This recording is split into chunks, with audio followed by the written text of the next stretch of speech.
Bonjour, donc je remercie les organisatrices et les organisateurs de m'avoir invité et je vais vous parler d'un truc bizarre. Déjà le titre est un peu incompréhensible comme ça, mais je vais essayer de l'expliciter.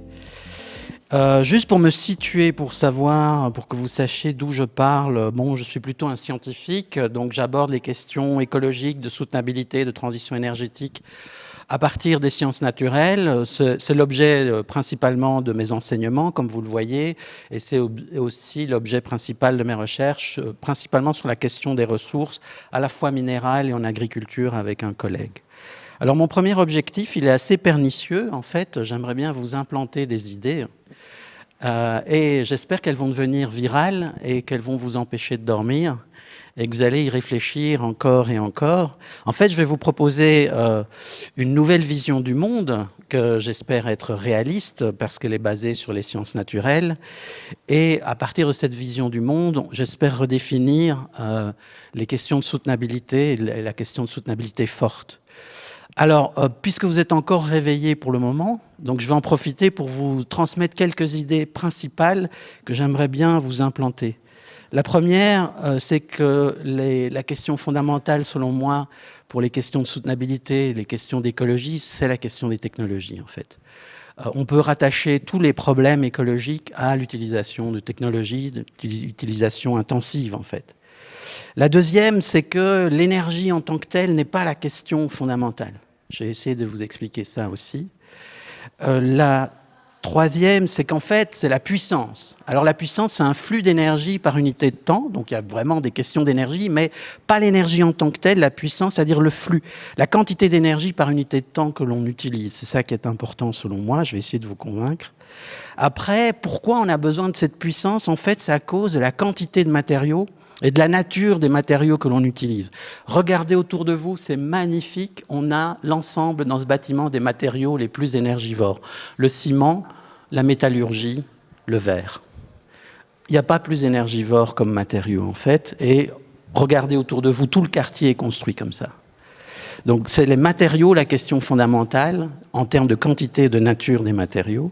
Et enfin, je vais essayer de vous convaincre que l'essentiel de toutes les technologies que nous utilisons sont des zombies. C'est-à-dire elles sont déjà mortes, elles ne sont pas soutenables au sens de la soutenabilité forte, mais elles continuent d'envahir le monde.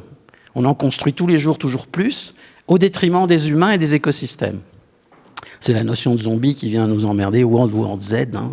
Donc toutes ces technologies, c'est World War Z en fait. Elles sont en train de nous créer un monde invivable. Alors je vais revenir sur la notion de puissance, parce que là je vais faire le professeur de physique, n'est-ce pas? Donc la question, est-ce que vous avez une idée de la puissance de votre bouilloire électrique?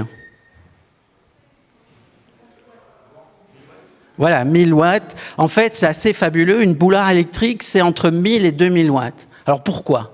Parce que c'est une puissance très élevée. Retenez ce chiffre, 1000 watts, entre 1000 et 2000, retenez ça, ça va revenir.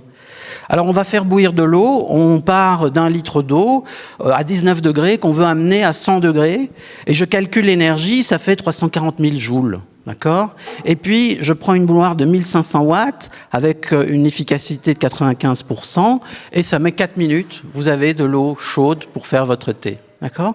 Je divise par 10. Et ça met 40 minutes. Je divise encore et ça met des heures. Et à un moment, il faudra faire ça dans une bouteille isolée, un thermos, parce que sinon vous perdez l'énergie plus vite que vous ne l'amenez et ça ne marche pas. Alors là, c'est bien sûr de l'eau, mais imaginez ça pour l'acier. Ce n'est pas un litre d'eau, c'est 10 tonnes d'acier à 1600 degrés qu'il faut faire. Vous imaginez la puissance nécessaire. Alors là, ce que je viens de vous dire, c'est que la quantité d'énergie, dans tous les cas, est la même. C'est toujours les 340 000 joules. D'accord? Mais ce qui change, c'est la puissance, en bas, le rectangle jaune du bas. Et ça veut dire que choisir une puissance, c'est choisir une quantité de matière à une certaine échelle de temps. Or, nous, ce qu'on veut, c'est beaucoup vite. On veut construire ce quartier en 5 ans, pas en 1 siècle. Donc, vous avez besoin de puissance. Alors, parlons de soutenabilité. Voilà, j'ai recopié le dictionnaire pour ça. comme je suis physicien, je suis un peu illettré, donc je suis obligé d'ouvrir le dictionnaire. Soutenable, qu'on peut défendre au moyen de raisons recevables, je vais essayer de vous en transmettre, qui peut être supporté, je vais essayer de dire ça. Et durable, ça veut dire qu'il présente la capacité, les conditions requises pour durer le plus longtemps possible. Alors, mon cadre de pensée, c'est un scénario business as usual. On continue, on essaye de faire perdurer ce monde tel qu'il existe le plus longtemps possible. Et là, je définis la soutenabilité faible. La soutenabilité faible, c'est ce qu'on peut faire durer au cours du XXIe siècle, d'accord ? Jusqu'en 2100. Et la soutenabilité forte, c'est ce qui va durer au-delà du XXIe siècle. Et moi, ce qui m'intéresse, c'est pas le 22e, c'est pas le 23e, c'est les siècles suivants, voire le millénaire ou les millénaires suivants. Et là, on sent qu'on a affaire à quelqu'un qui a fumé la moquette. Et donc... l'autre chose que j'aimerais insister, parce que là j'ai parlé d'échelle de temps, en fait je vais essayer de vous montrer que les technologies que nous utilisons, elles sont en fait planétaires. Vous avez besoin de toute la planète Terre pour les fabriquer, pour de multiples raisons qu'on va aborder. Alors, la première chose, je vous ai déjà parlé de ça, c'est moi ce qui m'intéresse, ce sont les siècles et les millénaires. On n'est pas nombreux à réfléchir à ça. Comment peut-on définir la soutenabilité des technologies sur au-delà du 21e siècle? Alors là, je vous ai montré que j'étais pas designer et que je pouvais faire des graphiques pourris dans PowerPoint. Ça, c'est intéressant. Alors, ce qui est important ici, c'est que le présent n'est pas un point, mais c'est un gros machin. Un gros machin qui contient du passé et qui contient déjà un morceau du futur. Et en fait, on est prisonnier du présent. Et c'est ça la principale difficulté. On va avoir un mal de chien à sortir de ce présent qui se reproduit. Et il va falloir faire deux choses en même temps. Alors pourquoi il va falloir faire deux choses en même temps ? Eh bien, si je redéfinis la soutenabilité faible, c'est tout ce qui va se passer avant 2100. On va fabriquer des éoliennes, des panneaux photovoltaïques, des voitures électriques, etc. D'accord ? Mais on ne sait pas vraiment si ce machin-là est soutenable au-delà du 21e. Et je pense que ça ne l'est pas, en fait. Je pense que ça aussi, les énergies renouvelables actuellement, telles que sont conçues, ne sont pas renouvelables au sens fort. Et puis, on va devoir faire de la soutenabilité forte qui, selon moi, pour le moment, n'existe pas. Il va falloir l'inventer. Il va falloir l'inventer du point de vue scientifique, technique, sociologique, économique, etc. Mais alors, pourquoi faire de la faible ? Eh bien, parce que nous sommes prisonniers du présent et qu'on doit gérer les contraintes. Alors, en anglais, on dit path dependency, dépendance au chemin. En français, on dit dépendance temporelle. On a une infrastructure routière, on a une infrastructure de train électrique, on a une infrastructure électrique. Tout ça nous bloque dans le présent. On a des contraintes socio-économiques. Si on veut supprimer la voiture, en combien de temps ? En 5 ans ? 3 millions de chômeurs ? Est-ce que c'est gérable du point de vue socio-économique ? Donc en fait, ce n'est pas incompatible. On doit faire de la soutenabilité faible parce qu'on est prisonnier du présent et qu'il faut gérer le présent. Mais en même temps, on a un nouveau job qui s'ajoute à ça, qui est d'inventer la soutenabilité forte. Donc on a 2 fois plus de travail qu'avant et c'est ça une des difficultés. Alors, je n'ai pas une vision des technologies qui est technicienne. C'est-à-dire, je ne me focalise pas, l'avion vole pas. J'ai une vision systémique qui veut dire que, comme c'est écrit là, il faut un ensemble de choses pour qu'une technologie fonctionne. Il faut des pratiques sociales, des normes sociales, des modèles socio-économiques, des savoir-faire, de l'enseignement, des institutions, et des matériaux, des sources d'énergie. Et une fois qu'on a tout ça, alors la technologie commence à fonctionner. D'accord ? L'autre chose, c'est qu'en fait, les systèmes techniques forment des systèmes de systèmes et ils sont tous entrelacés et imbriqués, ce qui à la fois rend le système robuste actuellement, mais qui est aussi une source de fragilité, comme on va le voir. Alors, puisque vous parlez beaucoup de numérique, j'étais là hier et vous parlez tout le temps de numérique, je vais vous montrer que le numérique, c'est mort. Alors, je vais vous parler, et je vais vous parler de ça sans évoquer la moindre question écologique, en fait. Même sans écologie, le numérique pose des questions stratégiques. Alors c'est une technologie assez intéressante parce qu'elle est utilisée dans plein de choses. En fait, si on supprime l'électricité et l'électronique dans le monde occidental, il n'y a plus rien qui fonctionne. Vous n'avez même plus d'eau potable, en fait, parce que tout est informatisé. Alors l'autre chose qui est assez intéressante, c'est qu'il faut des semi-conducteurs pour fabriquer des semi-conducteurs. On a inventé l'œuf et la poule des semi-conducteurs. Et donc vous avez le PDG d'Intel qui dit on a des retards dans la production des puces parce qu'on manque de puces. C'est ce qui s'est passé pendant la pandémie. Donc c'est très étonnant et ça complique les choses. Donc c'est une question extrêmement stratégique pour l'Occident. Et je vais vous montrer la pointe de l'iceberg des semi-conducteurs. Les voilà. Alors c'est en franglais, hein, de temps en temps, j'ai pas envie de tout traduire, et puis là, ce sont des termes techniques.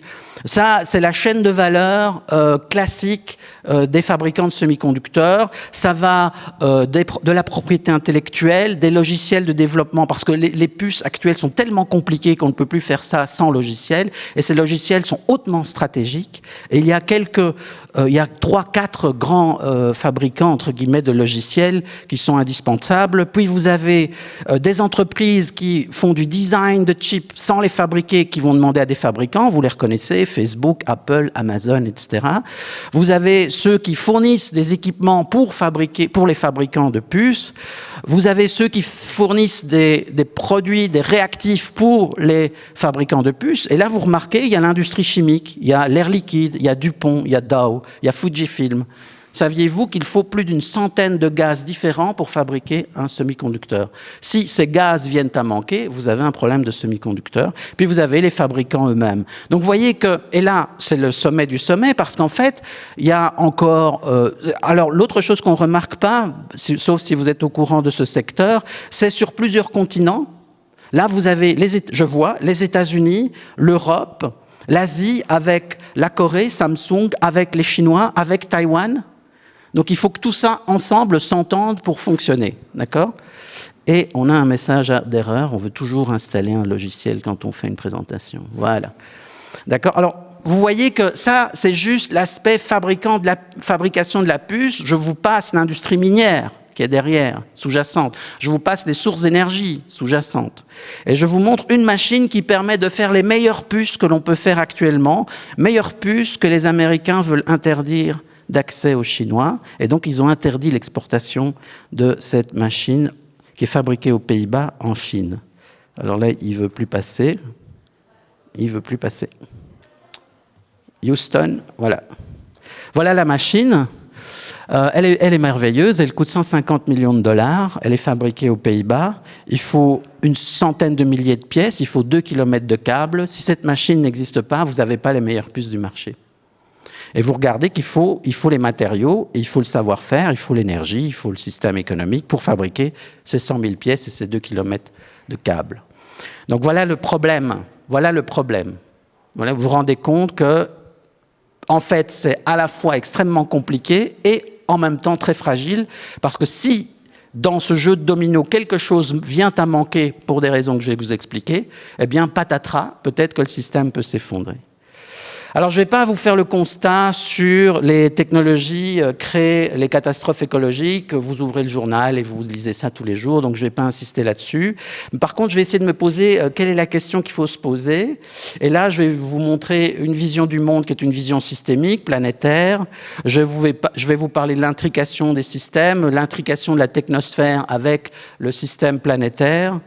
Et je vais essayer de vous expliquer que c'est la nature des matériaux et les quantités des matériaux qui comptent et la puissance énergétique nécessaire pour les fabriquer. D'accord ? Alors, pour les technologies et les problèmes écologiques, je vais vous montrer 2 exemples qui m'intéressent, pas pour en discuter en profondeur. Vous avez le fameux trou de la couche d'ozone dont les questions apparaissent au début des années 70. Paul Crutzen, qui invente le mot anthropocène, a reçu le prix Nobel de chimie pour la chimie de l'atmosphère, justement, la destruction de l'ozone. Mais ce qui est intéressant ici, c'est la réponse mondiale avec un protocole qui est mis en place pour supprimer les chlorofluorocarbures, solvants volatiles qui vont détruire la couche d'ozone stratosphérique qui nous protège des rayons UV.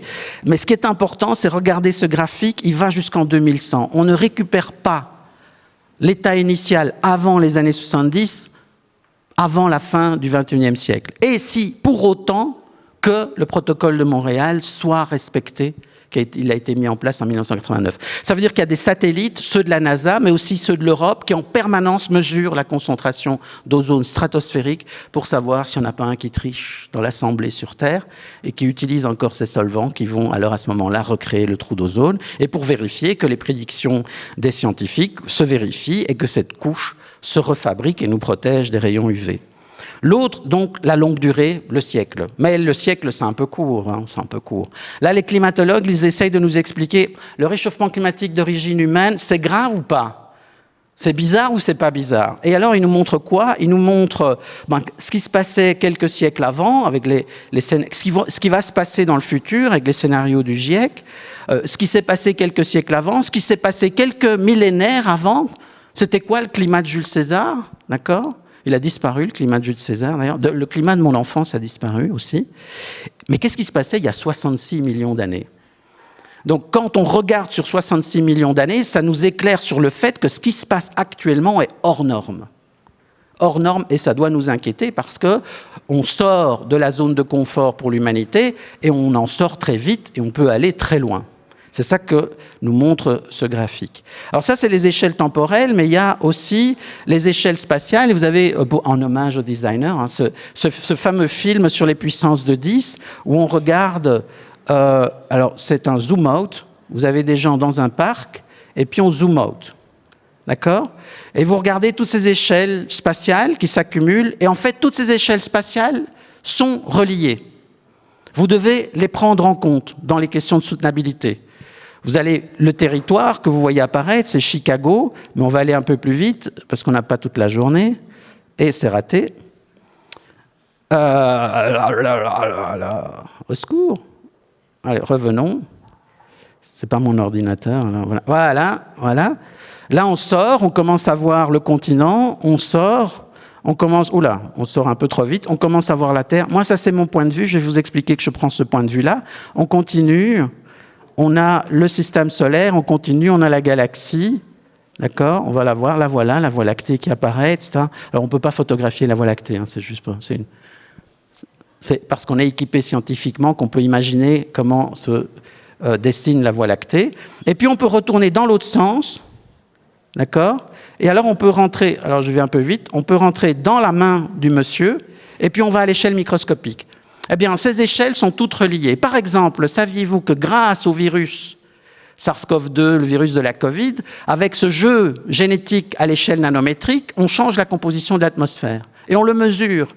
On voit le virus apparaître, on voit les humains paniquer, on voit les confinements, on voit le CO2 qui diminue dans l'atmosphère. Donc, un jeu à l'échelle nanométrique du vivant influence la composition de l'atmosphère. Ça tombe bien, l'oxygène qu'on respire a été produit comme ça, en fait. Donc, on est content. Alors là, je passe à la description du monde industriel. Vous le savez, hein, le monde industriel, c'est de la mine à la décharge. On extrait de la mine, ça finit à la poubelle. Et entre-temps, on a brûlé des combustibles fossiles. D'accord? Et pourquoi on a brûlé beaucoup de combustibles fossiles? Parce qu'en fait, on fait un truc assez intéressant et qui est assez impressionnant. On va chercher des minerais, dont, par exemple, de cuivre, de fer, dont la concentration est plus ou moins élevée, et puis on fabrique de la pureté. Et ça, le second principe de la thermodynamique vous dit, vous voulez fabriquer de la pureté à partir d'un truc dilué, il va falloir payer en énergie et en puissance. D'accord? Et une fois qu'on a cette pureté, 99%, parfois plus, pour l'électronique, c'est 99,99999% de pureté du silicium pour pouvoir fabriquer une puce. Autant vous dire qu'elle a coûté cher en procédé pour fabriquer cette pureté. Et puis, vous prenez ces lingots, et puis vous fabriquez des smartphones, des bâtiments, des avions, et puis à la fin, tout ça finit à la poubelle. Éventuellement, alors cette poubelle, on essaye de la gérer, c'est-à-dire on la jette quelque part et on essaye de l'oublier ou de la faire oublier, grosso modo, ou on essaye de brûler tout ce qui est brûlable. Et on peut aussi essayer de faire du recyclage. Mais tous ces procédés industriels, de par la nature des matériaux, sont à haute puissance. Souvenez-vous, comment faire bouillir de l'eau? Comment faire bouillir du silicium, du fer ou fabriquer du ciment? Il faut monter à 1600 degrés. D'accord? Donc il faut une puissance importante. Et puis, c'est pour ça qu'on utilise des combustibles fossiles. Je vais vous le montrer si j'arrive à la conclusion. Et puis, là, vous avez besoin de quoi pour fabriquer un smartphone? Vous avez besoin de tout le tableau périodique, la moitié du tableau périodique, en fait. Et c'est très important de regarder ça parce que, en fait, les concentrations en matériaux, c'est plutôt métallique, un smartphone, ou éventuellement de la chimie du carbone, mais de la pétrochimie du carbone. C'est-à-dire du plastique pour emballer le truc, etc. Donc, ça veut dire qu'on a une chimie essentiellement minérale, avec beaucoup de métaux ou de métalloïdes très présents. D'accord? Alors, ça, c'est l'objet technique par excellence. remarquez qu'en fait, un ordinateur, c'est la même chose, puisqu'un smartphone, c'est jamais qu'un ordinateur. Une voiture, c'est la même chose, parce qu'en fait, une voiture de nos jours, c'est jamais qu'un ordinateur qui a un moteur et qui a des roues, d'accord, en particulier la voiture électrique. Un avion, c'est la même chose, c'est un ordinateur qui a des ailes et un moteur, d'accord, et ainsi de suite, en fait, parce qu'on a tout, numérisé, en quelque sorte. Alors, les combustibles fossiles, je n'ai pas updaté les chiffres de 2020, mais en fait, c'est à peu près la même chose, hein. Vous avez 80% de l'énergie primaire mondiale qui est de combustibles fossiles. 80%. 80%. Donc, en fait, on doit, pour des raisons climatiques uniquement, on devrait supprimer 80% ou substituer 80%. D'accord ? Donc, quand je vous dis économiser 5% de votre budget, OK. Économiser 80% de votre budget ou substituer 80% de vos revenus. C'est ça que ça veut dire. Donc c'est massif, c'est monstrueux. C'est un défi scientifique et technique absolument monstrueux. Pendant ce temps-là, ces combustibles fossiles, la demande continue de croître. Il y a un petit arrêt sur le charbon parce qu'on l'a remplacé par du gaz. Ça vient d'où le gaz? Il venait de Russie avant. Ah zut. Alors on va relancer le charbon, par exemple, en attendant de se réarranger. Et puis vous avez l'industrie minière qui est là, à gauche, vous voyez. Alors c'est en échelle logarithmique, ça c'est le scientifique qui parle. Donc ça veut dire quand vous voyez quelque chose qui est une ligne droite, c'est une évolution exponentielle au cours du temps. Donc ça veut dire qu'on en produit toujours plus de manière exponentielle. Chaque année, on en produit plus que l'année précédente. Ça fait écho à l'exposé d'hier de Timothée Parikh, avec l'idée de la croissance. Là, je ne parle pas de croissance économique, je pense de croissance matérielle. On a toujours plus de matériaux. Vous voulez des matériaux, l'année prochaine, il y en aura plus. Mais il se fait que la quantité de matériaux, elle est finie sur Terre. Donc, on va vers un monde, à un moment, on ne sait pas très bien quand, mais ça va probablement se passer dans la seconde moitié du XXIe siècle. À un moment, il n'y aura pas plus, il y aura autant que ou moins que. Et donc, on va devoir inventer un monde qui fonctionne à quantité de matériaux bornés. Pour le moment, elle a l'air infinie, puisque c'est toujours exponentiel. L'extraction du cuivre est exponentielle depuis 1900. Il y en millions de tonnes. Chaque fois, il y a plus. Et puis, à un moment, on va arriver où la quantité de cuivre est fixée, elle est bornée. Personne ne sait à combien, mais elle est bornée. Et il faudra partager cette quantité avec tout le reste de l'humanité, tous les autres pays. Et donc, les chimistes sont au courant, ils vous redessinent le tableau périodique. Là, il vous montre l'abondance des éléments chimiques. Ceux qui sont en rouge, orange, jaune, c'est ceux qui deviennent critiques. Et ceux où il y a un petit smartphone dessiné, c'est ceux qui sont utilisés pour le smartphone. Et vous voyez qu'en fait, le smartphone, c'est l'électronique en général, c'est ce côté-là, en dessous du phosphore, du silicium, hein. Le Si, c'est le silicium, le P, c'est le phosphore, le zinc, le gallium, le germanium, l'arsenic, l'indium, l'antimoine, etc. Tout ça, c'est des éléments critiques, en fait. Parmi les éléments, les matériaux les plus critiques, ceux qui fabriquent l'électronique sont les plus critiques. Et ils sont les moins recyclés. Tout le monde est au courant, la Commission européenne paye des chercheurs pour écrire des rapports sur les matériaux critiques. Ils vous font des graphiques comme ça qui sont splendides. La seule chose qu'il faut regarder, vous avez les secteurs industriels stratégiques considérés comme stratégiques pour l'Union européenne. Vous regardez, vous avez les énergies renouvelables, la mobilité électrique, évidemment le secteur de la défense et de l'espace. Vous devez juste regarder la proportion de jaune, d'orange et de rouge. Ça veut dire la proportion d'éléments qui sont critiques pour l'Union européenne. Et vous remarquerez qu'il y a à peu près 50%, parfois plus, de jaune, orange et rouge. Ça veut dire que l'essentiel des matériaux que nous utilisons deviennent critiques parce qu'effectivement, ils finissent en décharge. On a fabriqué un système industriel qui produit de la rareté. Ce n'est pas de la rareté qui existe dans la nature, c'est de la rareté qui est fabriquée par le système socio-technique. Et puis, ajoutons une petite couche à ça. Ajoutons une petite couche. D'où viennent les matières premières dans l'Union européenne? Bien, elles viennent de deux acteurs assez étonnants qui sont la Chine, principalement, c'est le grand rectangle, et la Russie. Donc nous dépendons essentiellement de la Chine et de la Russie, pas essentiellement de la Russie, parce qu'elle est au même niveau que d'autres, mais surtout de la Chine. Or, cette question géopolitique, pour le moment, elle est en ébullition. À la suite de la guerre en Ukraine, on s'est fâché avec la Russie, et donc on n'a plus l'approvisionnement russe, on ne devrait plus avoir l'approvisionnement russe selon certaines décisions gouvernementales, et les États-Unis aimeraient bien faire la même chose avec la Chine. Et nous, on est pris dans ce jeu. Alors, là, ça c'est ma balade favorite dans Paris. Donc je me promène dans Paris, Notre-Dame, le Paris du Moyen-Âge. À quel système? Alors, Notre-Dame, la cathédrale, c'est évidemment un édifice prestigieux. C'est fabriqué pour et par les riches, d'accord? Le reste de Paris est en bois, hein, je vous rappelle, y compris les ponts. Jusqu'au XVIIIe, ça va se pierrifier, entre guillemets. Mais pourquoi est-ce que Notre-Dame, c'est essentiellement de la pierre avec du chêne, cette fameuse charpente qu'on a laissé brûler malheureusement. Et puis, il y a quand même quelques tonnes de métaux. Et puis, il y a les vitraux qui sont en verre. D'accord? Mais le système technique du Moyen-Âge, c'est l'hydraulique, l'éolien mécanique, et puis la force animale et la force musculaire humaine. Et on est contraint, alors l'animal et l'humain, c'est du renouvelable. Le biosourcé, c'est du renouvelable. D'accord? Donc le bois est renouvelable, etc. Le métal, la quantité de métal, elle va dépendre de la quantité de charbon de bois qui sont disponibles pour fabriquer dans les forges des métaux. Donc finalement, la quantité de métaux disponibles à ce moment-là, elle dépend de la taille de la forêt disponible pour faire du charbon de bois. Donc les forges, jusqu'au XVIIIe siècle, se trouvent à côté de la forêt. Au 19e, on change. À la fin du 19e, on fabrique la Tour Eiffel, ce qui est au-dessus du sol, 100% métallique ou presque, d'accord? Et là, pourquoi? Parce qu'on a le charbon et les aciéries. Et où se trouvent à ce moment-là les forges, les aciéries? Elles se trouvent à côté de la mine de charbon. Et puis, on a la machine à vapeur, le train à vapeur, etc. Et le monde change complètement. Et à ce moment-là, vous avez autant de métaux que vous voulez.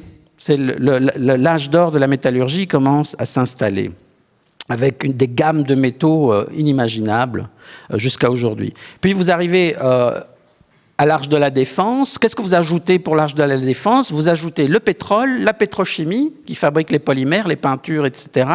Vous gardez le charbon, évidemment, et vous ajoutez l'électricité, qui apparaît au XXe siècle, et éventuellement les centrales nucléaires. Et vous avez là un puits de pétrole en Aquitaine, le puits de pétrole là qui est montré... Ce n'est pas du Texas, c'est d'Aquitaine. Évidemment, il y en a très peu. Hein. Vous avez l'industrie pétrochimique à côté, une grande fabrique pétrochimique qui fabrique tous les polymères colorés que vous voyez. Et puis, vous pouvez fabriquer l'Arche de la Défense, qui est grand. Hein. C'est un grand bâtiment. Vous voyez les gens tout petits. Et puis, c'est quoi? C'est de l'acier, du verre, du ciment, du béton, en fait, et des polymères, la peinture, les plastiques, etc. Donc, vous voyez qu'en fait, il y a un lien intime entre les quantités de matériaux et le système énergétique dont vous disposez. C'est les deux, ce n'est pas l'un ou l'autre, c'est les deux, ça forme système. Nous pouvons fabriquer l'Arche de la Défense parce que nous avons ce système-là du point de vue énergétique, et inversement. Nous pouvons fabriquer la Tour Eiffel parce que nous avons ce système-là énergétique, nous pouvons fabriquer Notre-Dame parce que nous avons ce système-là, et les vitesses de construction ne sont pas les mêmes, les quantités de matériaux ne sont pas les mêmes, et la nature des matériaux change. C'est pour ça que je dis en fait que les technologies issues de la révolution industrielle sont zombies, elles sont mortes parce qu'elles dépendent de la quantité de combustibles fossiles que l'on a. Mais les combustibles fossiles, c'est un stock. Quand on aura tout brûlé, il n'y en aura plus. Si on brûle tout, on sera mal à cause du climat. Mais même si on s'en fiche, à un moment, il n'y en aura plus. Alors on peut se dire, oui, mais c'est peut-être dans 3000 ans. Non, ce n'est pas dans 3000 ans. La fin du pétrole, les pessimistes disent, nous y sommes. Nous sommes au début de la fin du pétrole. Imaginez le choc. Il reste encore beaucoup de charbon. Il reste encore pour combien de siècles? Peut-être pas 3000 ans non plus. D'accord? Donc fin du pétrole, problème de charbon. Et en plus, il y a le réchauffement climatique. Parce qu'il faut les supprimer à cause du réchauffement climatique. Donc, si vous supprimez ça, comment vous fabriquez tous ces matériaux? Comment? Avec quoi? Avec quelle source d'énergie? D'où vient la puissance? Eh bien, je vous annonce c'est très difficile d'imaginer d'où ça va venir pour garder la nature des matériaux et surtout les quantités de matériaux que l'on fabrique actuellement. Alors, regardons vite le vivant, comment ça fonctionne. Le vivant, ça fonctionne à basse puissance et ça n'a rien à voir du point de vue chimique avec le bâtiment que vous voyez là, autour de vous. Rien à voir. D'accord? Et en plus, le vivant, il existe depuis 3 milliards, 4 milliards selon les optimistes. Ça, c'est durable, ça, c'est soutenable. 3 milliards. La photosynthèse, c'est 3 milliards. La photosynthèse avec création d'oxygène dans l'atmosphère, enfin accumulation d'oxygène dans l'atmosphère, c'est 2,5 milliards. Et nous dépendons complètement de la photosynthèse. 2,5 milliards. C'est-à-dire que depuis 2 milliards d'années, il y a des organismes qui sont toujours là, en train de fonctionner grâce à la photosynthèse, dont nous dépendons directement. Ça, j'appelle ça de la soutenabilité forte. D'accord ? En fait, on regarde la composition chimique. La composition chimique, c'est facile à retenir, je dis ça aux étudiants, c'est Schnops ou Chon. Alors, Schnops, c'est quoi l'essentiel? 95% de la masse, c'est Schnops. C'est quoi? C'est carbone, hydrogène, azote, oxygène, phosphore, soufre. Alors, hydrogène, oxygène, oui, ça s'appelle l'eau, H2O. Ou l'hydrogène et l'oxygène liés aux molécules organiques, aux polymères organiques, mais cette fois-ci bio-organiques, pas les polymères pétrochimiques. Et vous avez encore des matériaux métalliques. Vous avez du chrome, vous avez du cobalt, vous avez du manganèse, du molybdène. Oui, mais de manière très diluée, c'est-à-dire en partie par million, 10 exposants moins 6 en concentration. Mais alors comment vous faites pour avoir du fer? Vous buvez un verre d'eau, vous mangez une plante. Mais vous ne fabriquez pas un lingot de fer. D'accord? Vous ne fabriquez pas un lingot de molybdène ou de vanadium. Non, vous buvez un verre d'eau ou vous mangez une plante. C'est pour ça que les organismes ne fonctionnent pas avec des hautes concentrations minérales, parce que c'est impossible à fabriquer à basse puissance, puisque c'est la photosynthèse, c'est le soleil qui fonctionne.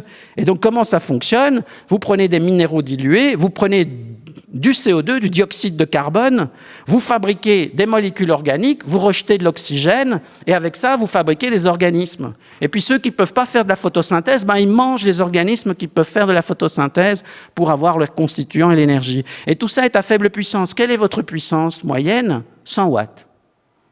Bouloir, 1000, 2000. Vous, 100 watts. Ça ne veut pas dire que quand vous faites le Tour de France, vous ne pouvez pas monter à 600 ou 1 kW à certains moments, mais vous ne montez pas à 1 kW pendant 12 heures. Et puis si vous montez à 1 kW pendant 12 heures, il y a la patrouille dopage qui s'amène, parce que ce n'est pas normal. C'est comme ça qu'on détecte d'ailleurs. On regarde la puissance des coureurs et à un moment on se dit c'est trop puissant, ce n'est pas normal. Donc voilà de quoi on dépend. On dépend de la photosynthèse, je vous passe le cours de chimie, de biochimie, on dépend de ça. Mais ce qui est intéressant, c'est qu'il y a une partie endo-énergétique, c'est-à-dire on transforme l'énergie du soleil en énergie chimique, et puis une partie exo-énergétique, on prend cette énergie chimique et on l'utilise pour faire autre chose. Par exemple, pour pomper du fer de l'eau, à travers la double couche lipidique des cellules. Remarquez aussi l'extraordinaire inefficacité de la photosynthèse. On estime que le rendement de la photosynthèse, c'est moins de 1%. La conversion photon, lumière, en énergie chimique, moins de 1%. Vous savez quel est le rendement d'un panneau photovoltaïque que vous pouvez acheter demain? 20%. Alors comment ça se fait que le vivant, 3 milliards d'années, ne peut pas faire mieux que nous, dont le rendement maximal actuel en laboratoire, c'est 48%, le photovoltaïque, le nombre de photons que vous convertissez en électrons. Pourquoi? Eh bien, parce que quand vous jetez un panneau photovoltaïque dans la décharge, il ne se reproduit pas. Mais quand vous prenez des graines d'un arbre et que vous les jetez dans la décharge, il se reproduit. En fait, les organismes, eux, ils ont optimisé leur recyclage, mais bien mieux que le recyclage actuel, puisqu'ils sont autonomes et ils se reproduisent et ils font partie des cycles biogéochimiques du carbone, de l'azote, du phosphore, du soufre, de l'eau. Parce que toute cette matière tourne, en fait, en permanence, à des échelles de temps différentes. Et donc, en fait, c'est un rendement faible, mais c'est génial parce que c'est du renouvelable du soutenable sur 3 milliards d'années. Tandis que notre panneau photovoltaïque, c'est pas sûr qu'on va pouvoir le garder 3 milliards d'années. Déjà, je serais content qu'on le garde un siècle, d'accord, pour gagner du temps, pour inventer la soutenabilité forte. Et en fait, ce qui se passe, c'est que d'après moi et d'autres, parce qu'il se passe un truc en 1993 qui est assez intéressant, c'est que pour la première fois, les astrophysiciens peuvent détecter des exoplanètes. On se doutait qu'il en existait, mais là, on les détecte, on les voit, on les mesure. Et on en connaît actuellement, pas actuellement, mais le 16 novembre, ça change tout le temps, on en connaît 5200. Et à ce moment-là, on se pose la question, mais c'est quoi une planète habitable? Il faut être dans la bonne zone il faut une bonne étoile, il faut être à bonne distance de l'étoile, dans la zone habitable, il faut que cette étoile ne soit pas au mauvais endroit de la galaxie, et il faut que cette galaxie ne soit pas au mauvais endroit de l'univers, parce que sinon il y a des cataclysmes qui arrivent. C'est ce qu'on pense en astrophysique. Et la deuxième question, c'est mais c'est quoi vivant? Ça veut dire quoi la vie? C'est quoi vivant? Et à ce moment-là, on se rend compte que c'est un peu l'hypothèse Gaïa d'ailleurs de Lovelock, mais reformulée de manière un peu plus approfondie, c'est qu'en fait c'est la planète qui est un système vivant. C'est la planète qui est vivante. En fait, je dis de manière radicale, et on est une minorité de scientifiques encore à tenir ce discours, il y a une seule forme de vie sur Terre dont nous faisons partie. Et c'est la planète qui est vivante, d'accord? Une seule forme de vie dont nous faisons partie, et la planète est vivante. Vous avez le même code génétique et la même chimie que les plantes qui sont là. D'ailleurs, on peut les manger. C'est pour ça qu'on peut les manger. Essayez de manger la moquette en polymère synthétique qui est là. Ça marche moins bien. Parce que nous faisons partie du même système vivant, la planète vivante Terre, d'accord? Alors, je suis trop long, mais à un moment, il faudrait que je m'arrête. Hein. Donc voilà mon point de vue. Ça, c'est une photo que j'adore. C'est la célèbre photo qui a été retravaillée par la NASA et qui s'appelle The Blue Marble, la bille bleue. Et j'aime cette photo parce qu'elle n'est pas prise par un satellite. Parce qu'évidemment, ce n'est pas la première photo, elle n'est pas prise par un satellite. Elle est prise clic-clac Kodak par un être humain. En fait, elle est prise avec un appareil Hasselblad, avec une pellicule 70 mm Kodak, spécial espace, par un membre de l'équipage d'Apollo 17, à 29 000 km de la Terre, qui va vers la Lune. Et en fait, c'est le moment où début des années 70, fin des années 60, c'est le moment où on peut regarder la Terre de l'extérieur. Et on peut mesurer ce qui se passe. Là, c'est juste un humain. Alors que c'est qui l'humain? Je vous le présente. C'est lui. C'est lui qui a fait clic. Et c'est un des premiers astronautes scientifiques. Parce qu'en général, les astronautes, c'était soit des militaires, soit des gens de l'aérospatiale. Ben, lui, c'était un géologue. Et il a poussé sur le bouton et cette photo arrive en 72, Limits to Growth, 72, limite à la croissance, 1972. Premier mouvement écologique, 72. Et là, les gens voient la Terre, et c'est une image qui va être reprise, transformée par la NASA, remise nord-sud, parce que vous voyez là, elle n'est pas nord-sud, etc. Couleur corrigée pour qu'elle soit bien bleue, comme une image iconique de la prise de conscience. Alors moi, j'aime bien cette vision-là, parce que moi, je suis équipé scientifiquement, et quand je regarde cette bille, je vois plein de choses, dont je ne vais pas vous faire la liste, parce que je suis déjà en retard. Mais d'autres ne sont pas contents, et ils préfèrent ça. Et là, ils ont engagé un designer, ou une designeuse, et ils trouvent ça beaucoup plus clair. Bon, je n'ai pas de... Donc, voilà, je préfère l'autre, quoi. Mais en fait, en même temps, cette vision-là, où on a mis l'atmosphère comme si on était prisonnier de la planète, il y a la planète qui nous entoure et l'atmosphère est au milieu, et puis il y a le soleil qui éclaire tout le machin. C'est super équipé du point de vue scientifique. Il y a toute une série de connaissances en sciences naturelles qui sont là. Donc quand Bruno Latour dit la zone critique, c'est la zone sensible parce qu'on peut interagir avec les trucs, ouais, mais en fait, là, quand tu fais ça, tu fais la même chose que moi avec la photo clic-clac Kodak, c'est-à-dire que tu es super équipé d'un point de vue scientifique. Il faut avoir une culture scientifique, celle dont je vous parle, pour avoir cette vision du monde, pour comprendre comment on fait partie de cette planète. Et cette planète, je ne sais pas combien de temps il me reste. Je vais accélérer. Il n'y a pas grand-chose sur cette planète. Alors, il y a un flux de matière qui est négatif. On perd de la matière. La planète s'évapore. On reçoit des tonnes de météorites, de poussière cosmique, mais en gros, il y a l'atmosphère qui s'évapore et bon. Mais peu importe, je vais dire, la quantité mais elle s'évapore très lentement, je vous rassure. Hein. Pas de panique, pas de panique. Ça ne va pas s'évaporer très vite. Le réchauffement climatique, c'est bien plus dangereux que ça. Mais ce qui est intéressant, donc la quantité de matière, elle est finie. C'est tout. Il y a ce qu'il y a là et il n'y a pas plus. En termes d'énergie, il y a quoi? Il y a le flux solaire d'énergie primaire, c'est-à-dire ce qu'on peut utiliser directement. D'accord? Il y a l'énergie solaire. Il y a la géothermie, un petit peu, qui est diluée, c'est-à-dire le cœur de la planète est encore chaude, et puis il y a les tides, je vous dis c'est en franglais de temps en temps, donc là le tide c'est la marée, et d'où elle vient la marée? De la gravitation. Et en fait, c'est tout. On utilise très peu de géothermie, les êtres vivants aussi utilisent peu la géothermie, ils utilisent essentiellement le soleil et la gravitation, c'est tout. L'hydroélectrique, soleil, gravitation. Pourquoi?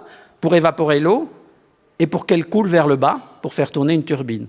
L'éolienne, soleil, et un peu de gravitation, parce qu'il faut faire tourner le vent, il ne faut pas faire tourner le vent, il faut faire tourner l'éolienne, et le vent, c'est quoi? C'est une différence de température grâce au soleil. Le photovoltaïque, soleil, électricité. Le photothermique, soleil. La photosynthèse, soleil. Donc vous avez compris que la source principale sur Terre, c'est le soleil. Je vous la fais courte. Tout ça... Alors là, c'est la consommation annuelle des humains, c'est 18 TWh, c'est un truc... Bon, ça m'énerve toujours de mettre cette unité-là, mais c'est pas grave, il faudra qu'un jour je change cette diapo. Mais ce qui est important, c'est qu'on se dit, si on supprime les combustibles fossiles, il faut supprimer les combustibles fossiles, alors on est dans un univers contraint, il y a encore l'uranium, mais l'uranium 235 terrestre, ça pose des questions aussi, du point de vue sécurité des centrales, pollution, etc., c'est un débat. Et puis, éventuellement, le vent. Mais non, regardez, il y a le soleil. Le soleil, c'est plus de 1000 fois la quantité d'énergie qu'on utilise. Mais alors, c'est quoi le problème? Puisqu'on a de l'énergie, on a de savoir qu'en faire. C'est qu'il faut le capturer, ce soleil. Et vous avez deux manières de le capturer, enfin plusieurs, mais je vous en donne deux. Les plantes Vous faites pousser des plantes, vous faites pousser des arbres, ça capture le soleil. C'est ce qu'on a fait jusqu'au XVIIIe siècle.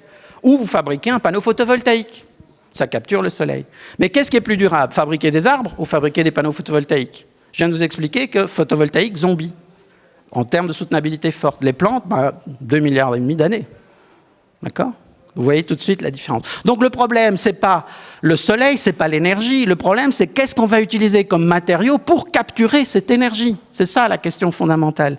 Et en fait, la question fondamentale, elle est là. C'est le couplage entre les matériaux qu'on utilise, le système énergétique disponible et les impacts écosystémiques sur le reste du vivant.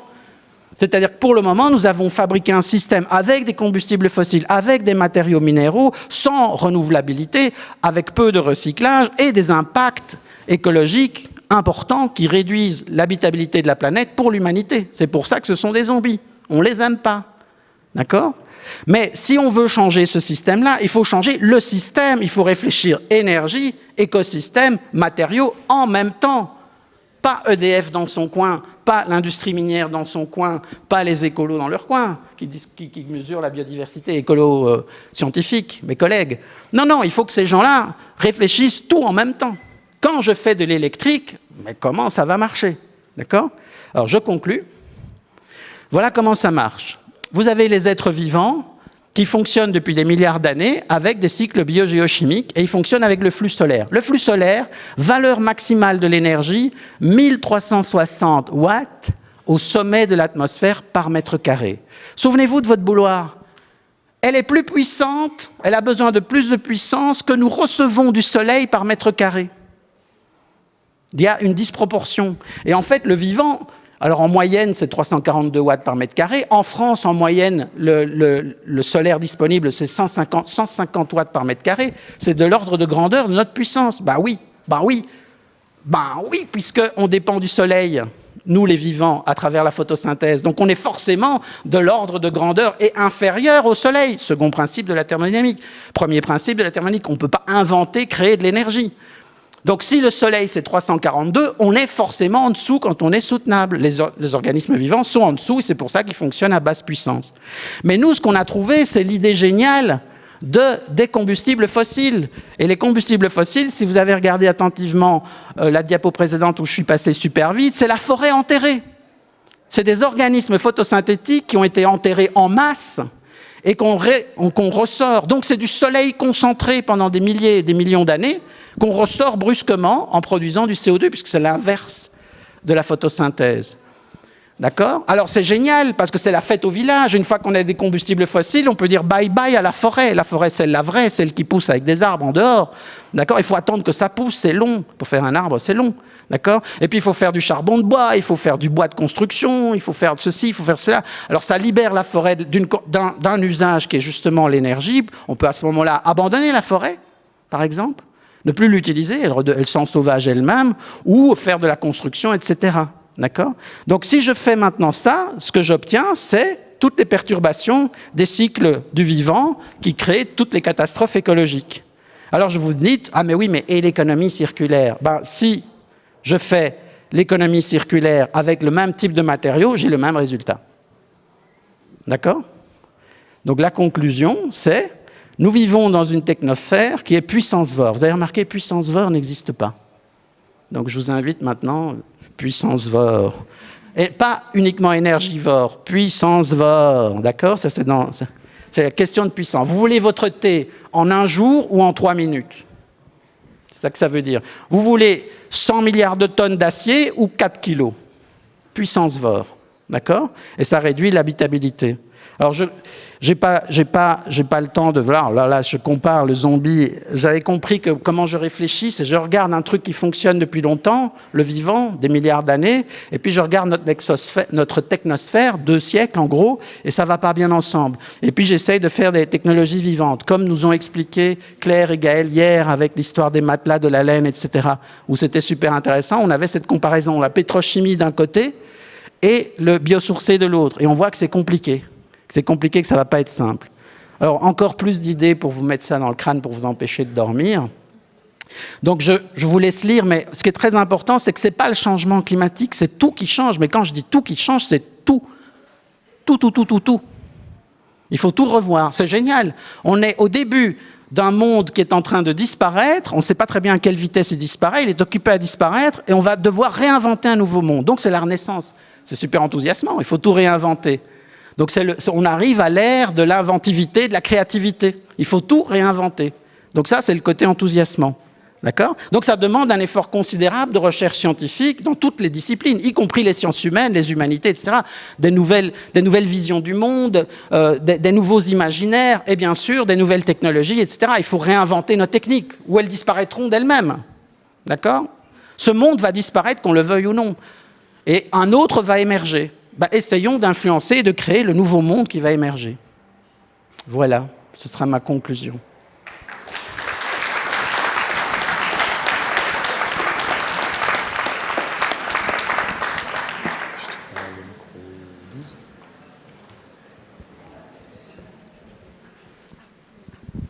J'ai l'impression d'être Claude François avec mon... Marche. Oui. Merci. Alexandrie. Oui. C'est un petit instant. C'est très musical, José. Hein, oui, je suis déformé. Vous ne savez pas, mais José inaugure ses cours chaque année avec une chanson thématique différente. Voilà. Ça y est, je suis... Madonna. Voilà. Je suis outé. Voilà. Nous avons quelques questions pour toi. Oui. Merci énormément pour cette présentation qui a suscité beaucoup de réactions positives et d'autres... dubitative, voilà, devant le choc. On a une question à distance de Jérôme qui dit: vous évoquez les métaux, données cruciales, les sources d'énergie, indispensables en tant que physicien.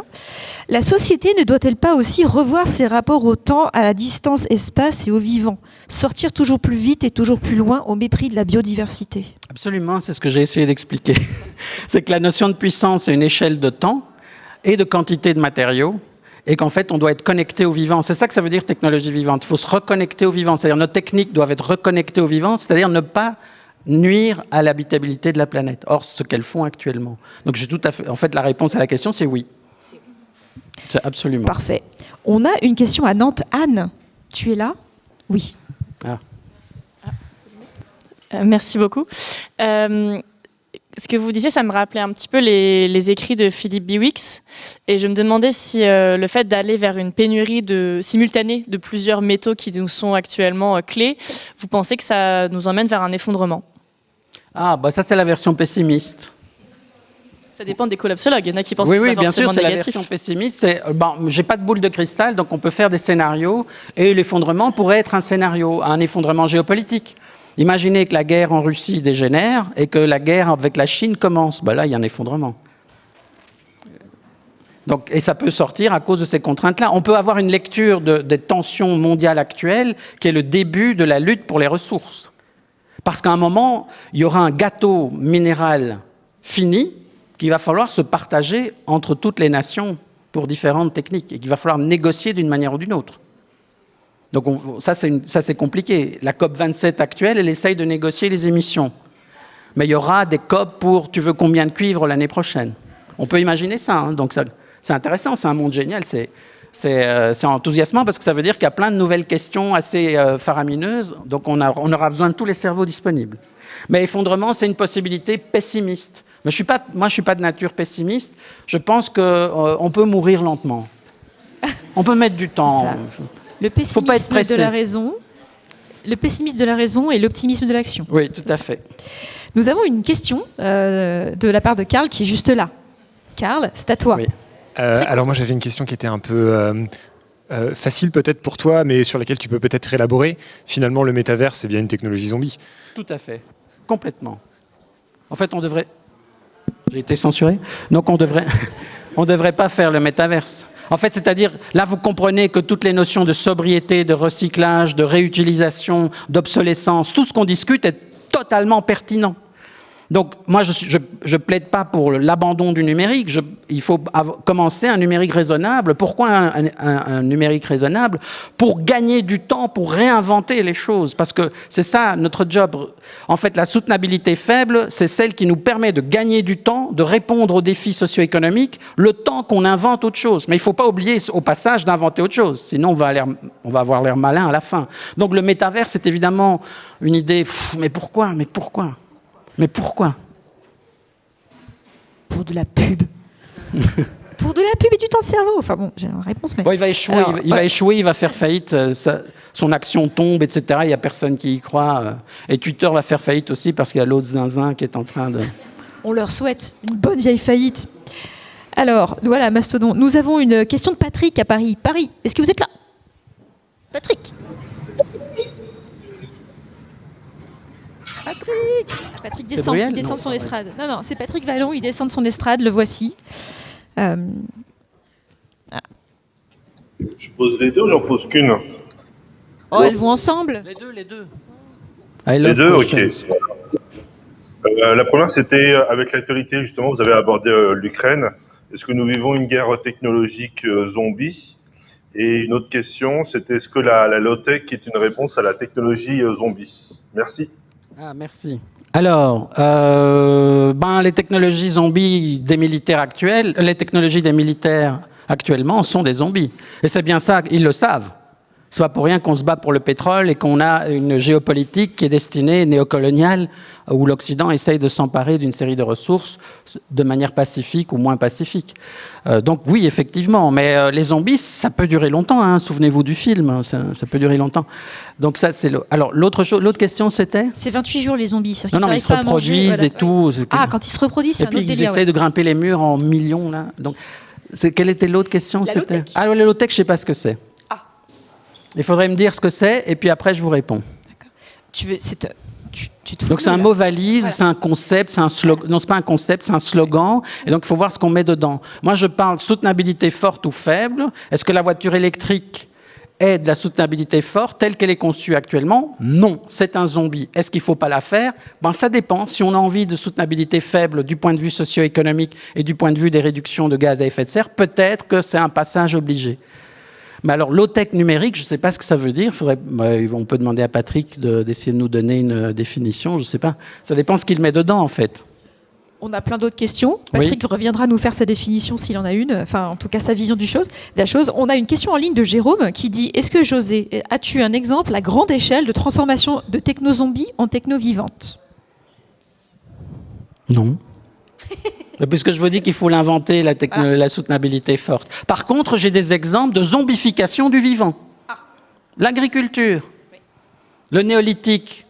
Alors là, ça dépend, je ne suis pas historien, mais on peut se le faire à 12 000, 20 000 ans, ça dépend, avec l'invention de l'agriculture. Et puis, révolution industrielle, révolution verte, bim, l'agriculture zombie. L'agriculture actuellement, vous mangez du pétrole. Indirectement, je vous rassure. Enfin, quoi que vous mangez vraiment du plastique, physiquement, vous buvez du plastique actuellement, ça c'est rigolo, c'est une pollution absolument monstrueuse. Mais là, voilà un exemple on peut zombifier le vivant. Par exemple, le vin, les trucs que j'aime bien, le vin, la bière et le pain.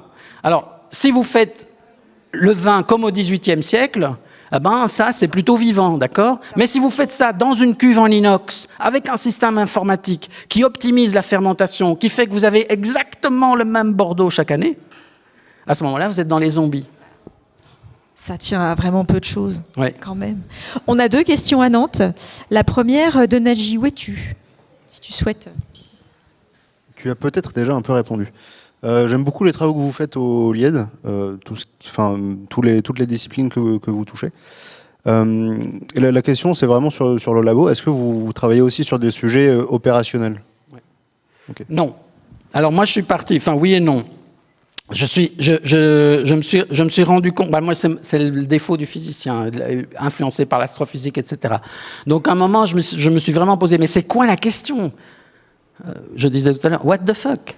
C'est quoi la question de quoi il y a toutes ces crises? Est-ce qu'il y a un lien commun? Alors je prends du recul, je me mets dans ma navette spatiale, je prends du recul, je regarde le truc, je regarde comment ça fonctionne du point de vue physique, et je raconte ça, je regarde le vivant, et puis du point de vue 3 milliards d'années, tout fonctionne, et puis tout d'un coup ça se met à déconner parce qu'il y a les humains avec la révolution industrielle. Et là je commence à comprendre ce qui se passe. Pourquoi ça? Alors, il y avait peu de gens qui se projetaient aussi longtemps, parce que quand je dis à des ingénieurs il faut penser les technologies pour le siècle suivant, voire pour le millénaire suivant, ils ont vraiment l'impression que j'ai fumé la moquette. Mais pourquoi c'est intéressant de faire ça? Parce que pour autant que j'ai raison, et vous pouvez toujours venir me montrer que j'ai tort, hein, c'est de la science, pour autant que j'ai raison, ça veut dire que cette vision du passé doit se refléter dans le présent. C'est-à-dire, on a une rétroaction qui fait qu'on doit réorienter ce que l'on fait actuellement. Comme je vous le disais, on est prisonnier du présent, on doit faire des trucs où on sent bien que c'est pas soutenable.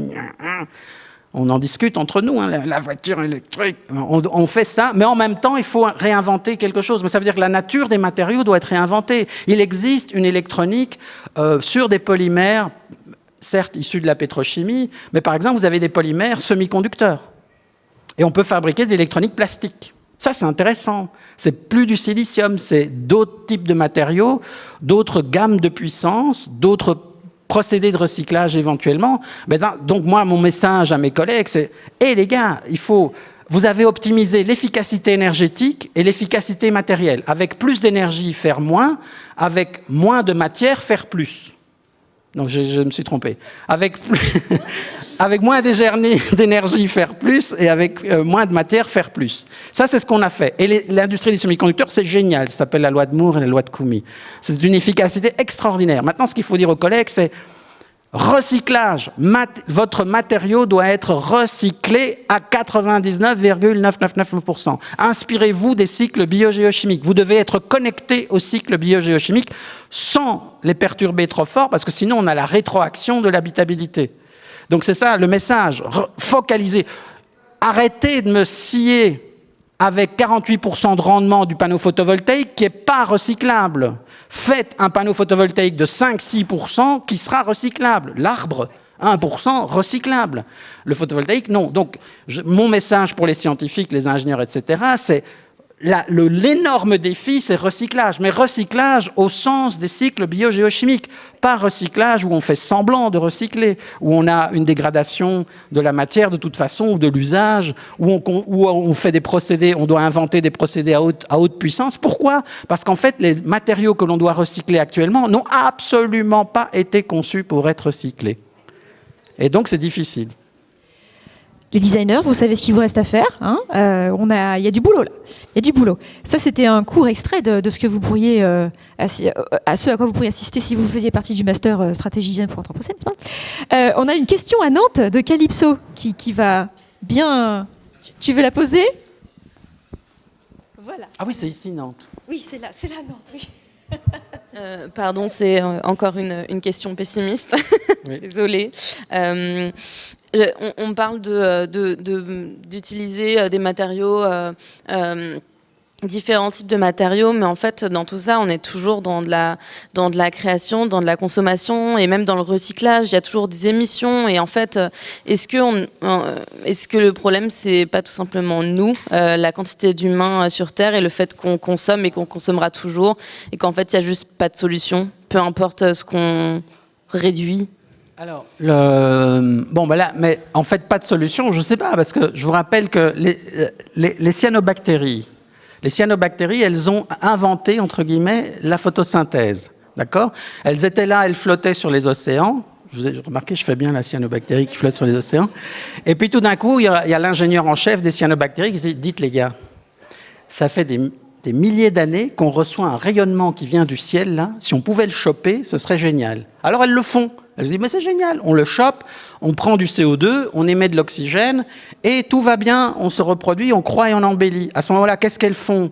Elles font probablement une extinction de plein d'organismes qui, eux, sont oxydés, parce qu'ils n'ont pas d'antioxydants, donc ils sont oxydés par l'oxygène, il n'y avait pratiquement pas d'oxygène dans l'atmosphère avant. Elles consomment du dioxyde de carbone et elles tuent les micro-organismes qui produisent du méthane, deux gaz à effet de serre. Conclusion, changement climatique. Et on a des aires glaciaires qui se mettent en place. Et puis rééquilibrage par le système Terre, et elles sont toujours là. Les descendants, c'est pas les mêmes. Hein. Donc les descendants sont toujours là, et en plus elles ont fabriqué entre-temps les mousses, les plantes, elles sont sorties des océans, elles ont envahi les croûtes terrestres, etc. Donc ça, c'est 3 milliards d'années, c'est quand même sympa. Donc ça veut dire qu'on peut avoir des exemples où il y a à la fois consommation, recyclage, mais pas au sens où on l'entend nous, mais au sens où les cycles biogéochimiques fonctionnent, et il y a un équilibre qui s'établit. Mais il y a un équilibre qui doit s'établir. Donc pour le moment, on n'est pas à l'équilibre. C'est un peu ce que dit Timothée Parry, et ce que je dis du point de vue de la physique. C'est-à-dire on n'est pas à l'équilibre, on est dans une phase de croissance comme ça, qui ne sera pas illimitée. Elle va s'arrêter. Et donc il y aura un maximum de gens sur Terre, on ne sait pas très bien combien. D'accord ? Ça peut être... Il y a mon collègue qui travaille sur l'agriculture, Petros Chatzimpíros, il réfléchit à cette question. Une agriculture durable, ça nourrit combien de gens ? Et ce n'est pas 3 millions, ça peut être en milliards. Voilà. Donc il faut inventer cet équilibre. Et il vaut mieux l'inventer et le choisir que le subir. Donc ce n'est pas impossible. C'est pas impossible, mais l'hypothèse, c'est est-ce que l'être humain est capable d'écologie ? Est-ce que l'être humain est capable de ne pas molester son milieu ? Ça, je ne le sais pas, mais peut-être que ce sera comme les dinosaures. On finira dans le musée d'histoire naturelle des poulpes et ils mettront... voilà les squelettes des humains qui se sont suicidés par surconsommation et qui ont fait l'avènement de la civilisation des poulpes. Suicidés par SUV. On a encore beaucoup de questions. Non, c'est fascinant, les poulpes. Les poulpes, apparemment, oui, ils vont nous... Ils sont intelligents, c'est le mollusque super intelligent. Il va falloir, malheureusement, il y a encore plein de questions. Peut-être une dernière. Est-ce qu'il faut brûler les SUV ? Non. Non, ça va émettre ça émet trop de carbone. On peut en faire des jardinières. Ouais. On te relayera les autres questions qui sont sur le Slack. Merci beaucoup, José. Merci à toutes les personnes en ligne et sur les sites pour vos questions.